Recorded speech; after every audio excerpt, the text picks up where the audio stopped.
Pozdrav ljudi i dobrošli u našoj novoj epizodi Minecrafta. Danas ćemo pokazati bazuku u Minecraft PE. Evo ovako, stavite 7 obsidijana. Dali smo dobro 1, 2, 3, 4, 5, 6, 7. I ovako, uradite dobro, to ne moram ni da vam objašnjavam. I ovdje opet 7. Desetak, šalim se, 7 samo. Vodu postavite na onaj ludi početak. Evo ovako, to bi trebalo da izgleda ovako. Stavite ovaj stone slab ili bilo koji drugi, samo da nije onaj od drveta, da vam se, u stvari možete bilo koji, što ja lupam.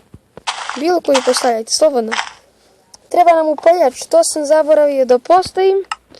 I evo ga, flint and steel.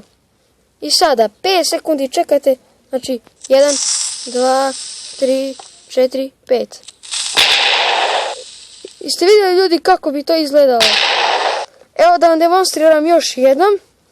Postavite ovdje 2 TNT-a i ovdje još jedan. 1, 2, 3, 4, 5. I ono će malo da poleti, neće mnogo.